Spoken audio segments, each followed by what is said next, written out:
Good morning, everybody. Good morning. Good morning. Good morning. Good morning.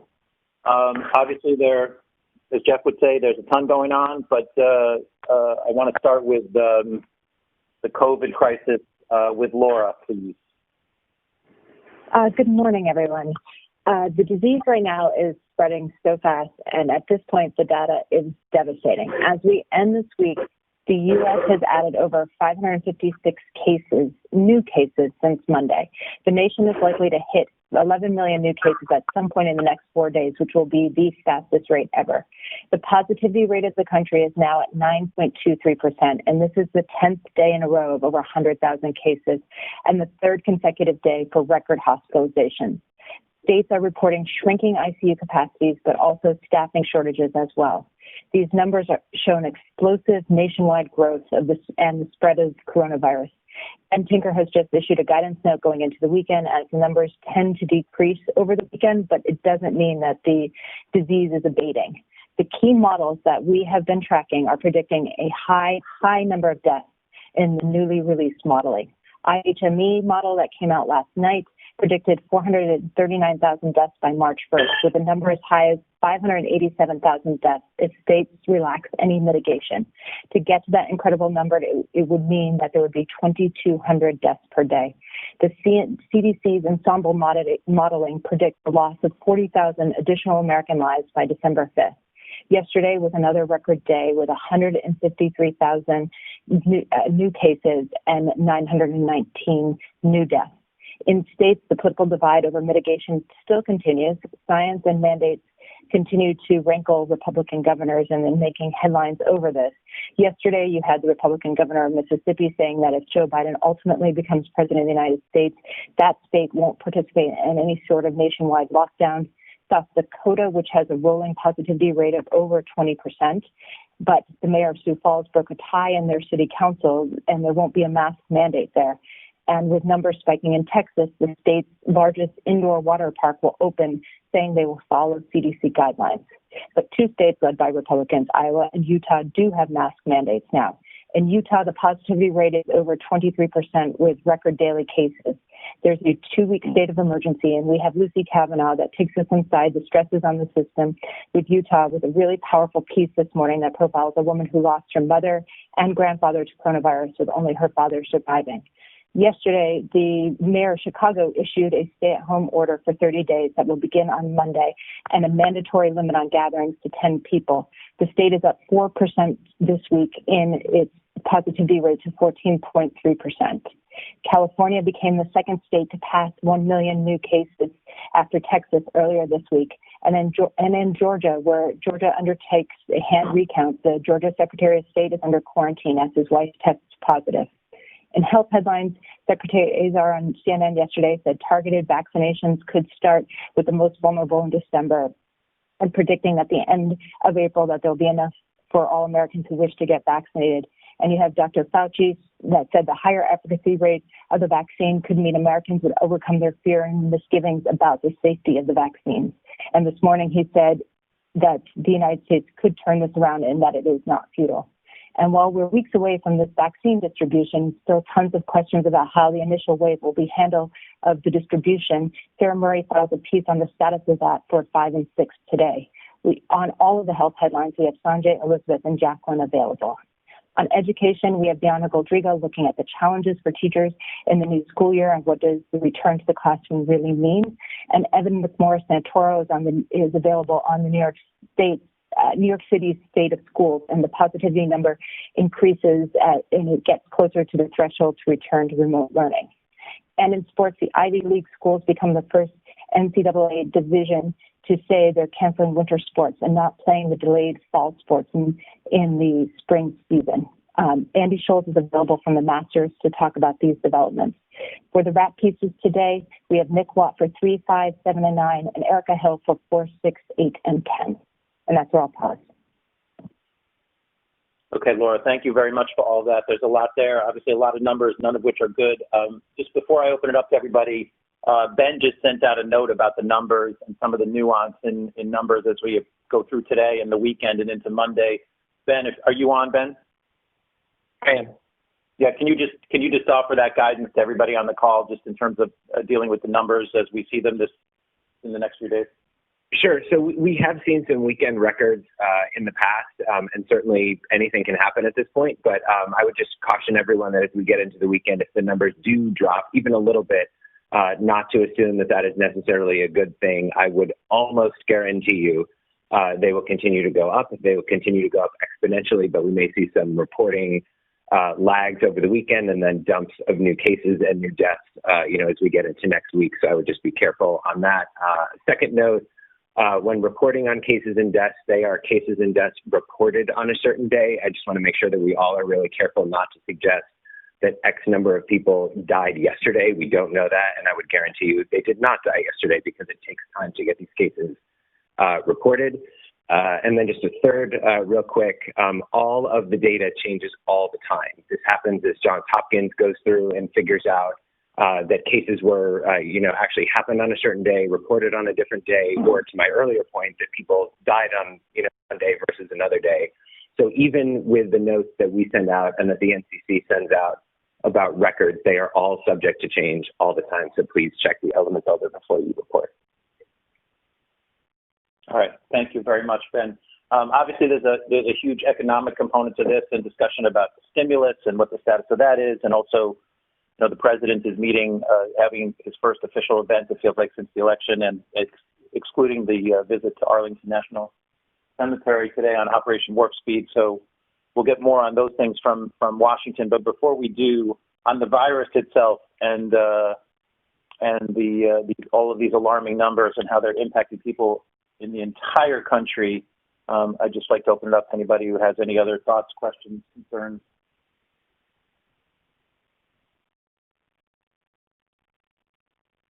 Anyone on coronavirus?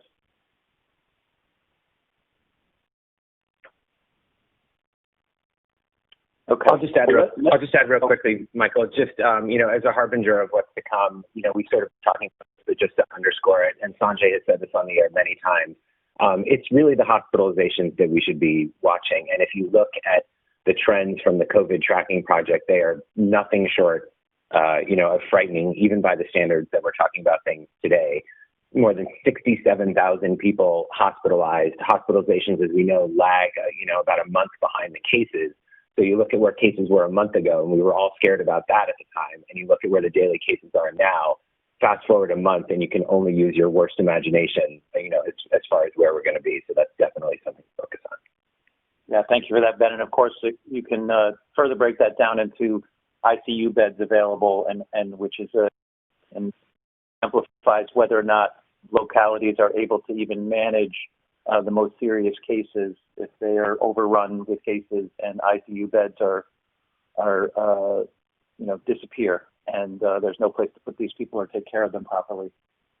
They have learned a lot about how to, as we know, how to care for people who have coronavirus, and that's why they've been able to do much better with treatments and things as they've gone along. But if they don't have the space and the machines and the drugs and everything else to handle the number of people they're dealing with, obviously that's a huge issue. Why don't we go to Washington now? We'll get to politics after, but why don't we go to Washington? This stuff, the president, stimulus, et cetera. Okay, so you mentioned that the president has a 12 o'clock event today. It's Operation Warp Speed. Currently it is closed. We'll see if that opens up. But given the outlined, we've had a president who is tweeting about every single grievance, nothing about COVID, nothing about the 6 American service members killed yesterday, and all of these things are going on. Just in terms of stimulus, I'm not sure there's any new developments except for the fact that that stimulus is not going anywhere. And Richard will get into the remarks Powell made yesterday about how bad this economy is. In terms of the 68 days that are left, it is unclear how much longer the president is going to drag this out. As we all know, we haven't seen him in over a week now, and we're people are pointing at the November 20th Georgia recount date as a possible end to all of this, but, he's the president and this could change at any moment. Our reporting yesterday about the kids and how they're split, And this all comes in terms of an increasingly difficult real-world landscape for him. David will talk about calling Arizona. We have this group of federal state officials coming out overnight saying this is the most secure election in American history. There's no evidence of any voting systems were compromised, and this being distributed by the DHS. And then on Capitol Hill, the GOP breaking on President-elect Biden getting these briefings. Langford, today is the day that he said by which, if they don't start giving them to him by today, he'll intervene. We are on really close watch for the removal of CIA Director Haskell today. We're reporting that she's on thin ice, and this all goes to settling scores over the Russia investigation. Also, the head of cybersecurity, who has been tweeting, constantly debunking the conspiracy theories of Trump. So we're looking for him. And then obviously we have Ray, who is also on this list, and we're watching closely. I just also want to mention Drew Griffin has a piece for later today about Stop the Steal as a Republican battle cry. It wasn't created because of 2020. It was initially a fundraising website Roger Stone came up with in 2016. So he has a really good look of this, about this Stop the Steal movement. And I think that's where we start. Okay, thank you. And that Drew Griffin piece will be great. Looking forward to that one. On the stimulus front, just two things I want to note. If you saw Christine Romans this morning, there are 12 million people out in the country who are eligible to have received stimulus checks that have not received them yet because they maybe perhaps haven't filed for them or the IRS can't find them. And the deadline is rapidly approaching for those people. And then the second part is that you would presume that the Biden team doesn't want an economic disaster. Well, they're going to have an economic issue, but they don't want it to get worse before they get there. And thus you would assume that there might be pressure from them on Nancy Pelosi and others to make some kind of deal with the Republicans in the Senate to get something through to help at least ease some of the economic hardships that people are facing as Biden comes in January. So it seems strange, at least to me personally, that they wouldn't be doing everything they could to try to smooth the path for Biden so that some of the economic stuff is dealt with before he gets into office. So I think that's worth keeping an eye on and talking about. Let's open it up to all. Virginia obviously talked about a lot of different things, including the DHS stuff on the election security, people potentially being fired, et cetera, et cetera. Does anybody have any questions or thoughts about any of the stuff that she just raised? Michael, Trump and his Republican enablers are now putting American lives at risk, and I think we should try to spell out how that is. And it's really in two kind of obvious categories. Every day the Biden coronavirus team can't meet with their counterparts at HHS and the CDC and the coronavirus task force, they are slowing down Biden's ability to fight the virus, speed up the vaccine distribution, and get their arms around it. And that's going to cost lives. So this is not just about the president's ego or whatever it is he's doing. This is actually putting lives at risk. And then the other category of national security, we talked about the PDB, but the 9/11 Commission also said that a major problem in 2000 was that President Bush couldn't get his team in place because we know security clearances take a long time. So, Senator Langford is saying, well, he should get the PDB, but that's really not even a tiny step. The delay in certifying Biden as the president-elect is keeping his team from getting their security clearances started so that on January 20th, he's going to have a shell of a team because they won't be cleared in because it takes a long time. These two things put Americans' lives at risk, and Republicans are enabling. Thank you, Sam. I don't think there can be anything more important said than what Sam just did. The number one job of the president is to protect American citizens. And again, as Collinson wrote, as we discussed yesterday on the call, right now he has abdicated that responsibility and It's not only distressing and concerning, but extremely dangerous. And for the reasons that Sam just laid out, and others, that people are not being protected as they should. And so we certainly can't talk about that enough. Does anybody have anything else related to any of these topics? Hey, Michael, it's Cynthia. You know, I think that as I'm hearing all of this and kind of adding it all up, yesterday, just to check it out, I was horrified. I saw Laura Ingraham basically spend an entire show telling everybody that they should not allow anyone to take away their rights and not wear masks, basically, not listen to Biden, who wanted to take away their freedoms. The show was horrific. I mean, it was terrifying. And she had somebody, the guests were horrific from the Discovery Institute, which, you know, is the creationism people. It was how our freedoms were going to be taken away. It was a scare tactic show. And I'm just wondering if, you know, if we're going to call out not only what the administration is doing to not allow this process that's necessary to protect us, but if we're going to call out, I mean, would we not be smart to say, now is the time to call out all of the enablers who are creating this disinformation campaign, who are scaring Americans and creating all this confusing messaging? I mean, I don't know if maybe it's a special, maybe it's, you know, let's get the facts straight for everybody and call them out. I mean, I don't know if we've done that as you know, as directly as Sam is mentioning right now. Like here's who is stopping things. Here's the people that are saying all the lies directly. Here are the people that are giving you misinformation. And I'm horrified at how people are getting all kinds of mixed messages, and that's what's creating the chaos. Yes, all good points, Cynthia. I would say that we are doing an extensive amount of that, starting with the media team, Brian Felter, Oliver Darcy. They are writing about this and appearing on television constantly to talk about this and the disinformation. We're doing it in other ways in our shows as well. We need to continue to keep doing that. We need to continue to,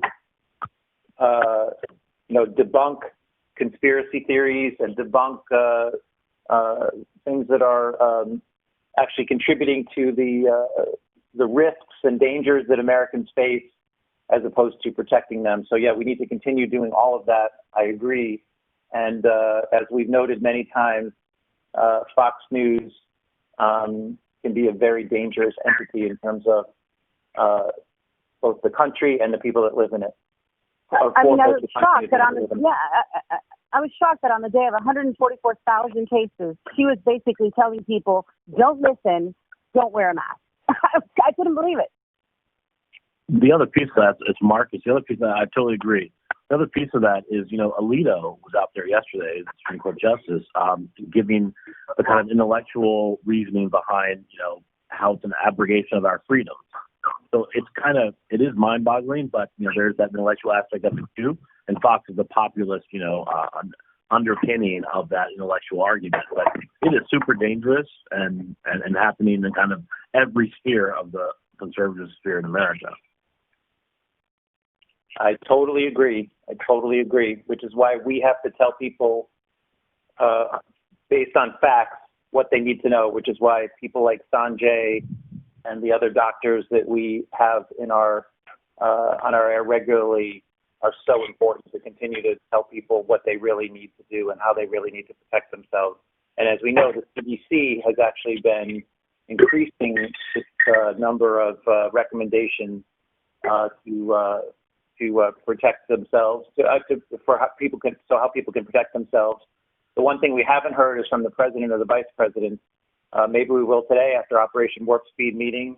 I don't know, but it would certainly make a big difference in a lot of places in the country if the president and the vice president would come out and express some continued guidance on how people can protect themselves and what people need to do to stop this.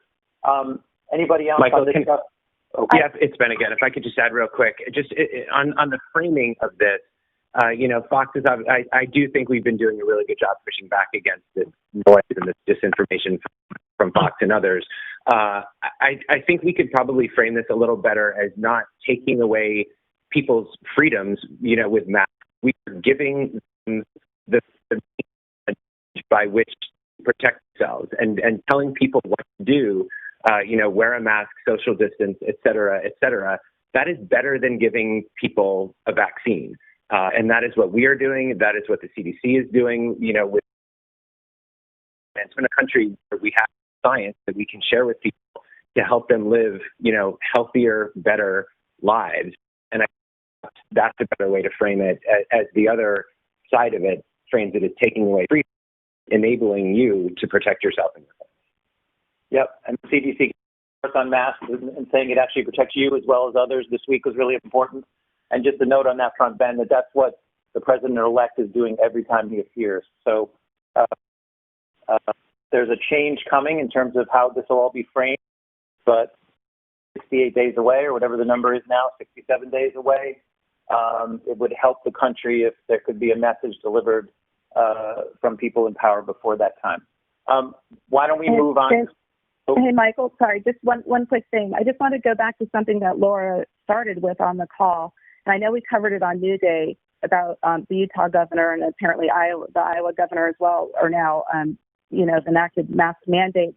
I think we really need to really follow up with these Republican governors who are probably trying to toe the line with, and follow in Trump, messaging. And now, because of the devastation going on in their states, they're having to change, their policies. And I think we should follow up with, all of the other Republican governors and anybody else who's refused to enact these mask mandates, because, clearly that's, as you just said, it's the only thing people can do short of being in full lockdown without a vaccine. Yep, I think it's really important to continue to follow up with the governors and do that. And you hear people like Governor DeWine on our air talk about this in Ohio.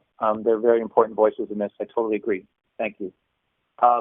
Let's move to politics now. David? Good morning, Club.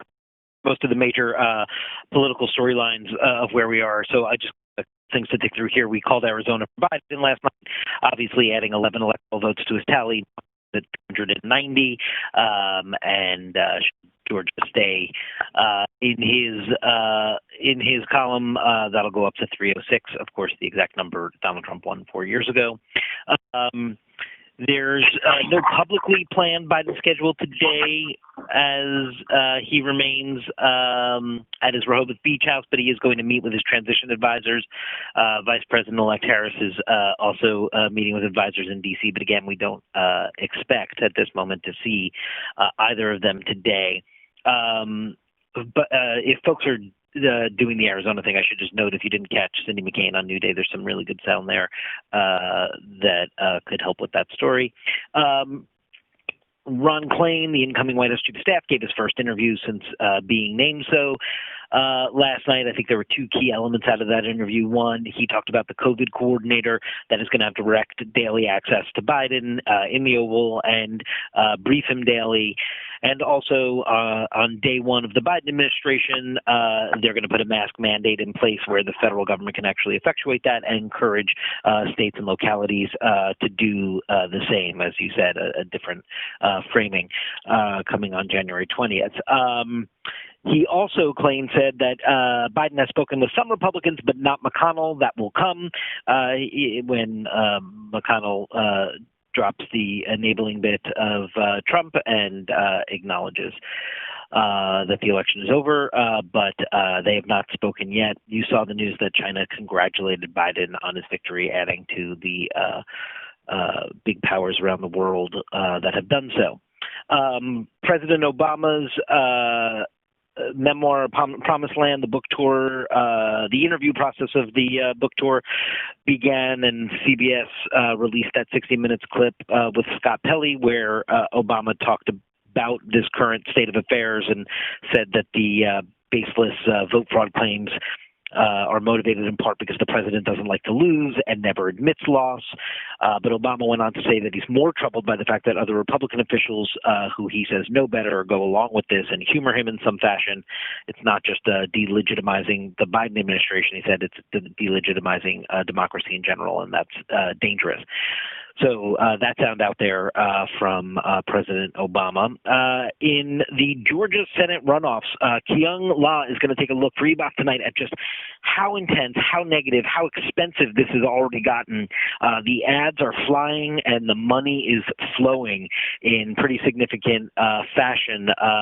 Over some $55 million has already been reserved on the airwaves for the next few weeks through the end of December, or towards the end of December. Obviously more to come after that since it's not until January 5th. But this just is the center of the political universe, and every outside group and all these politicians who want to be helping their party for battle control of the United States Senate just is descending upon Georgia, and it is a flurry of political activity there. So Kyung's going to capture all of that. I just wanted to mention some bizarre comments coming from the newly elected Republican senator from Alabama, Tommy Tuberville, the former football coach who's replacing Democrat Doug Jones. He made some comments about his father's service in World War II and the defeat of socialism instead of fascism. And he talked about the three branches of government being the executive, the House, and the Senate.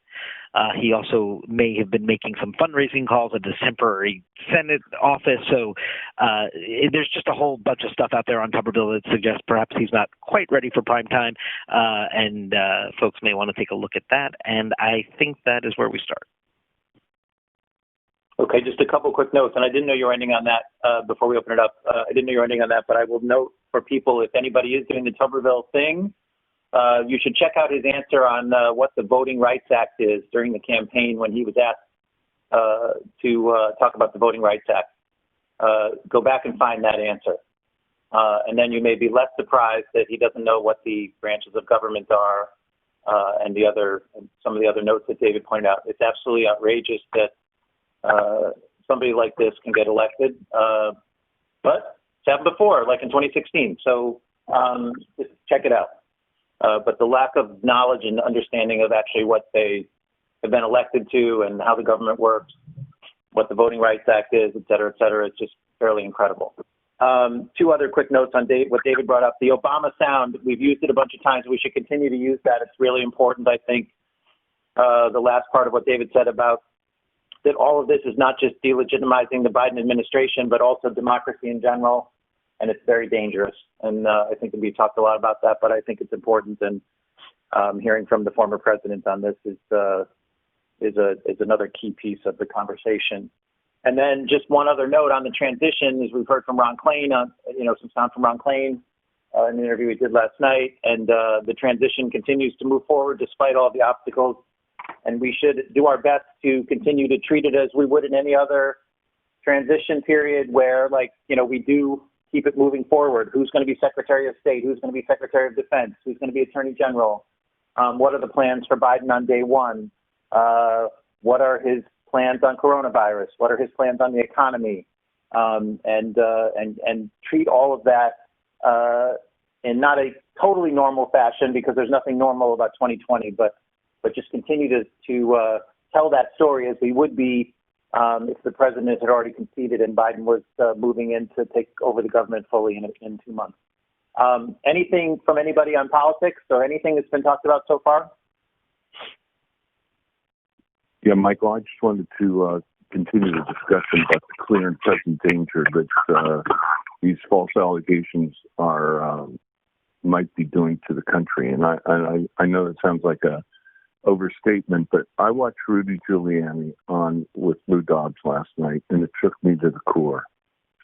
I would think that maybe, and John Avlon listens to this call, and he used to work for Rudy, maybe someone like John or somebody else would take what Rudy did last night and deconstruct it to show how damaging what he did is. And I'm sure it's shared throughout the conservative ecosystem, because people are believing what Rudy is saying and others are saying, that there was a deliberate attempt to steal the election, and that sources from everywhere, from people who used to work with Maduro in Venezuela and Soros, are kind of behind this Dominion voting system sham, and that hundreds of thousands of votes in both Michigan and Pennsylvania were stolen, and we're going to prove it.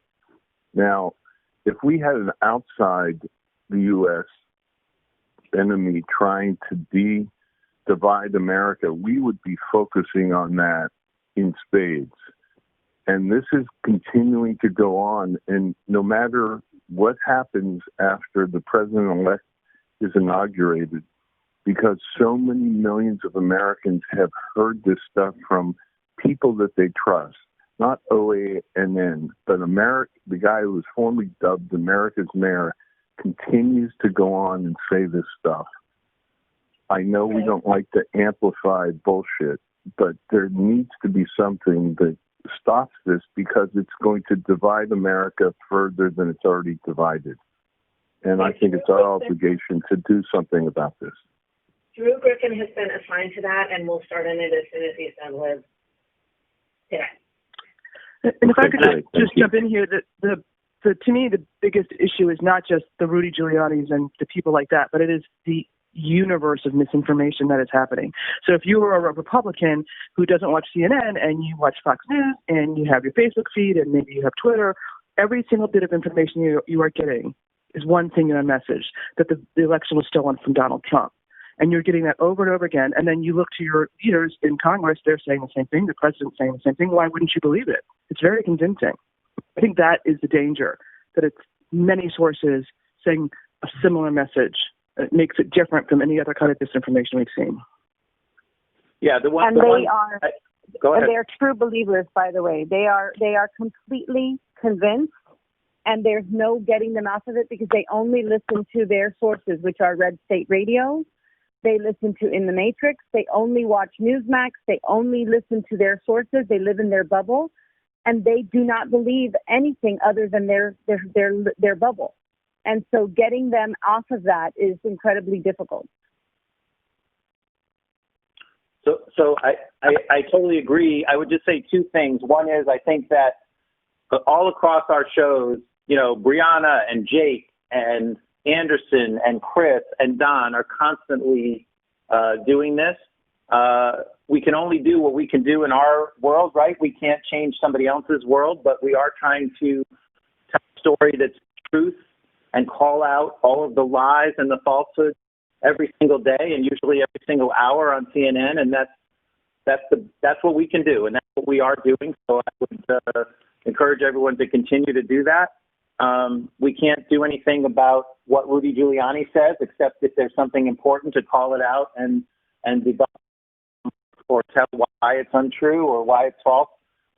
My second note is that Rick is one of only 4 people watching Fox Business, so the good news is that not that many people heard Rudy Giuliani. But the point is well taken, and I honestly believe, go back and watch the last 5 days on our air. This is a constant drumbeat from our anchors, from our guests, calling this out and telling the truth. It's also important why we need to, as I keep saying, continue to tell the story of the Biden transition, and to try to bring some normalcy to the process that is certainly in a extraordinarily abnormal year and situation. But we have to keep marching forward with what the true story of what happened is. So I think that's what we're doing every single day. We got this. Michael, go ahead. Sorry, it's just Dave. Just to sort of add a finer point to Rick's point, I think maybe a different angle, because Cynthia's right with the echo chamber we're in. There are people who are making a lot of money off of this disinformation, and primarily it's the Murdoch family. And I think, that ought to be connected to all this mumbo jumbo.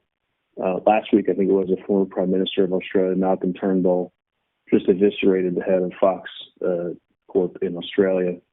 on this very issue. And I think that's fair game. And I think we ought to be bringing that into discussion. Yeah. Okay. All right. I'm going to move on. If anybody has anything else, we can bring it up at the end. But Laura, do you have anything else from domestic? I don't think so, right? Or do you? Just two quick notes. The bond hearing today continues for the suspects in the Ahmaud Arbery case, and tomorrow 4 astronauts will lift off from Cape Canaveral via SpaceX in the vehicle Resilience. Any other year, we would be paying much more attention to this launch, but we'll have Rachel Crane there tomorrow, and that's all I have. Okay, thank you. Let's go to international. Hey, Michael. So I'll try to keep it short, but Russia, Germany, and the UK all recording the highest number of infections in a single day. The Irish government is also advising citizens now not to book flights home for Christmas, very telling. So we've got Plykin, Chance, and Nick on those lines reporting from their datelines. Melissa Bell has a package from Paris comparing Europe's lockdown with the second lighter lockdown as cases climb. Some glimmers of hope in some of the data, but overall, Europe still faces a long, dark winter. Ivan Watson had all of the Asia COVID lines today, Japan hitting the highest number of cases since the start of the pandemic, so launching a rapid response team to enforce mask wearing, and some videos coming out from India as they tee up to celebrate Diwali this coming weekend. It's another holiday featuring thousands normally that experts fear could cause a COVID spike. Ottman is also reporting on the now 6 positive cases found on the first Caribbean cruise since the pandemic began, one that was meant to serve as a model for how to operate cruise ships during a pandemic. And then I just want to add, we've got Ivan also up live for whoever wants on China, coming out overnight and formally congratulating President-elect Biden. So he can tackle that as well. And that's where we start. Okay, thanks, Penny. Business. Michael, good morning. We'll start with those sobering comments from Fed Chair Jerome Powell that Virginia just mentioned, dragging down markets yesterday at a virtual panel. He warned that the growing COVID cases, no stimulus, and said the economy as we know it was probably a thing of the past. Of course, it's all about the rising cases. Just before this meeting, I was watching New York Fed President John Williams at a forum with the FT, and he echoed that. He said the very large rise in COVID cases puts a major question mark on the ability for the economy to weather this period. And of course, you know, the other question mark is stimulus. Prospects for stimulus fading, as Virginia mentioned. Democrats and Republicans still disagree over size and details. And of course, as you mentioned, those 12 million Americans who still haven't gotten stimulus checks, they are likely the ones most in need. Kayla Boss has got a great write on that, and Romans has been up on it this morning. But the big question remains, is there the political will to get a stimulus deal done? And can President-elect Biden's report, longtime Senate colleagues, do the trick? So she's up on that. Michael, on TV and digital, we're tracking some really strong corporate stories as we monitor the surge in coronavirus cases. Deutsche Bank saying that employees that were working in the office have now been instructed to go home again in places like the Americas, especially here in New York City. Also anticipating a rush of shoppers. Big leading grocery chains like Kroger and H-E-B in Texas are reimposing limits on items such as toilet paper and paper towels. Christina Alessi is up and available on all those threads. And as we know, airline carriers have been struggling to drum up revenue and keep their costs down. Well, now JetBlue Airways announcing that it will get rid of those empty seats and sell all of them on flights starting the 8th. Pete Muntean available on that. In tech, Donny O'Sullivan, sources telling Donny O'Sullivan that Mark Zuckerberg telling Facebook staff at a company meeting yesterday that Steve Bannon, after suggesting that Fauci and Ray should be beheaded, was not enough of a violation to permanently suspend him from the platform. Worth noting that Twitter last week did permanently suspend him. Donny O'Sullivan is up on that. And lastly, in media, Fox telling Brian Stelter that they believe media empire could be bigger under Biden. Fox employees confident that Biden will lead to prosperity at the network, and they're not losing any sleep over Trump's threatening of a Trump TV, sources telling him. Donny O'Sullivan also has some great video that I alerted earlier of Trump supporters at rallies saying that Fox News was simply too liberal for them, preferring the likes of OANN and Newsmax. And that is where we begin. Okay, thanks, Richard. Anything else from Washington? Nothing from me. Okay, does anybody have anything on any of this before we move on?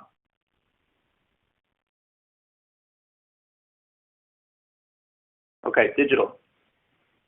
Good morning. We had 40.3 million uniques yesterday. Many strong performers, 13 pieces over 1 million uniques. James Lankford saying he would step in if Biden doesn't have access to intel briefings by Friday had over 3 million.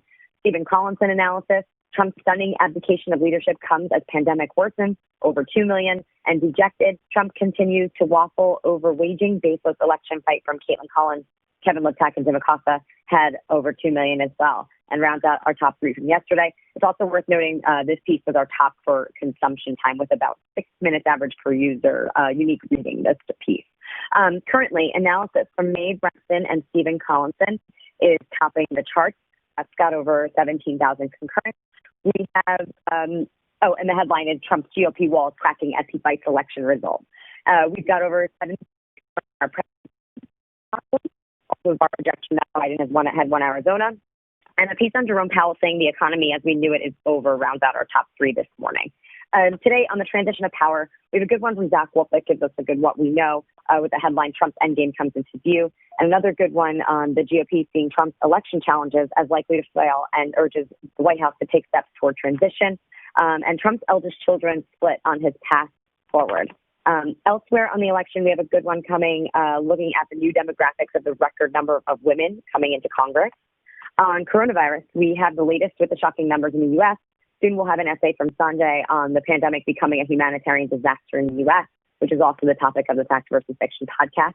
We have a really good global comparison piece from Emma Reynolds, which also sparked a lot of discussion during our morning meeting. As schools shut across the U.S., Europe made it a mission to keep them open. One that's doing well off homepages this morning, a nurse with COVID sends message to his family hours before dying. We have time is running out for millions of Americans who still haven't gotten stimulus checks. A piece, Katie Labasco takes us through the latest there. And I'll stop there today. Okay. Thanks very much. John Antonio.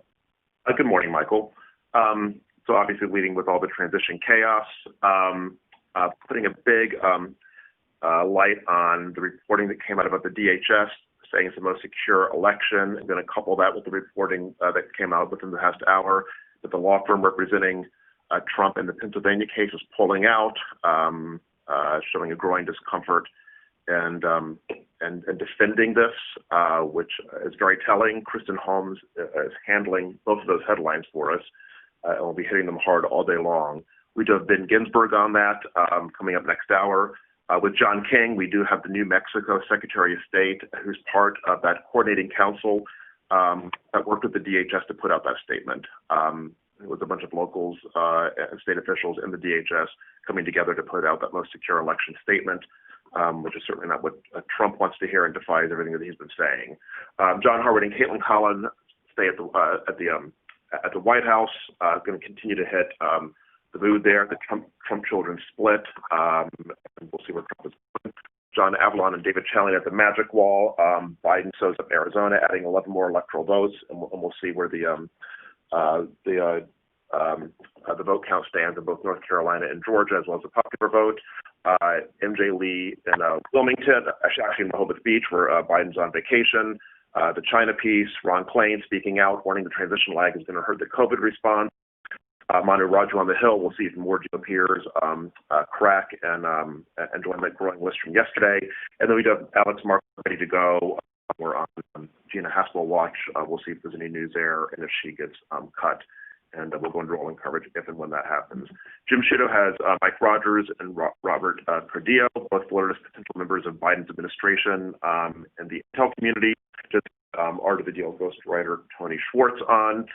With Brianna, a booking, Michael, that you actually flagged, a consortium of CEOs willing to go public if Trump tries to disrupt the electoral process. They're staying quiet right now, but they're ready to go up and make a big think about that for fear of what it could do to the economy. Yale management professor Jeffrey Sonnenfeld leads that group. We have him booked with Brianna to talk about that.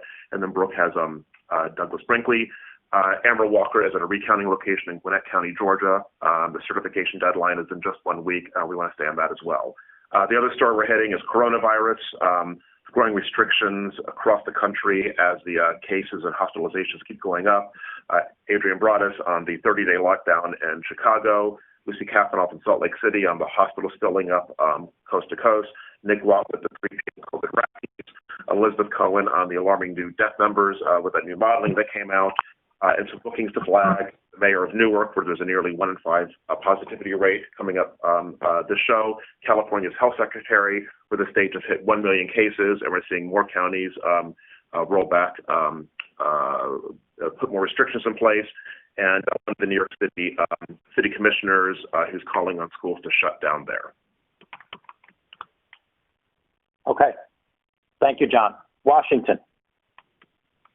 Morning. At 4 o'clock, we've got Caitlin on Trump and Jessica on Biden, and we'll cover all the news discussed on this call, including we'll watch for Haspel News, and Jackie Spear from Intel is also booked for us, and we'll mobilize if that happens even further. Erica Hill has our coronavirus wrap, and we've got Sanjay, of course. Sarah Murray's looking at the vaccine distribution challenges, and Dr. Richard Besser as well out of that, and of course, as mentioned, the Drew Griffin spot on Stop the Stealing. And in the Situation Room, we'll stay on top of all the latest COVID developments, cases, hospitalizations, all setting new records, the new projection from the IHME, the latest vaccine news. We'll break it all down with our doctors as well as our wrap pieces. We do have former Surgeon General Vivek Murthy booked. He's one of the co-chairs of Biden's coronavirus task force. Obviously, a lot to talk to him about, including Ron Klain's comments on MSNBC last night about a COVID coordinator and a national mask mandate. We'll also stay on top of all the latest transition threads. We'll see if we get any news out of the Biden camp today, and we'll see if we hear anything from the president as he gets briefed on Operation Warp Speed at noon. We'll make sure to keep using the Obama sound. We do have and Jessica Dean covering Biden for us. We have Tom Friedman and former White House Chief of Staff Andy Card booked. Obviously, a lot to talk to them about. We'll be ready to go if Haspel does end up getting fired. We have Andrew McCabe and Director Clapper on the hook. And we have Sarah Murray's piece on distribution of the vaccine, what the plan is, and how much confusion there is surrounding that plan. And that's where we start. Okay. Thanks, Kurt. Does anybody have anything else for today before we move to the weekend?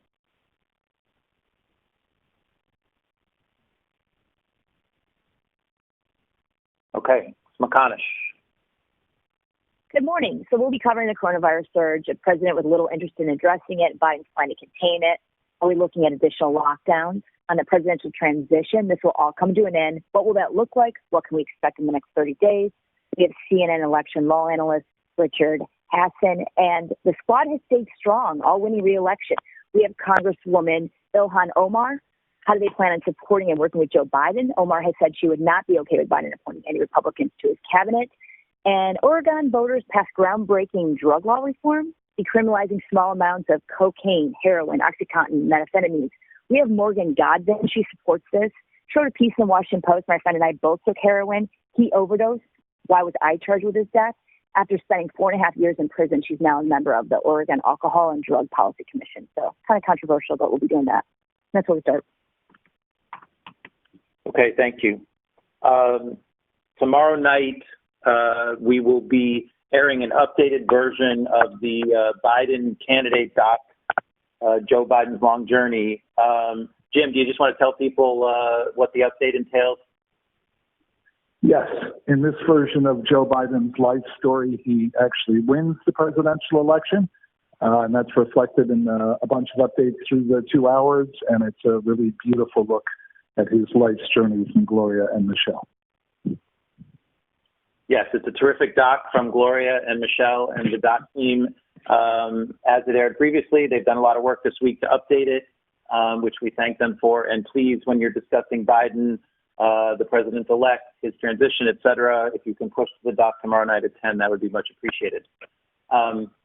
Inside Politics. Good morning. We're going to look at the political limbo in Washington with Michael Shear, Caitlin Collins, and NPR's Asma Khalid. how the Biden transition is moving forward without any Trump concession or cooperation, the early personnel picks, and the policy demands we're already hearing from the left wing of the party.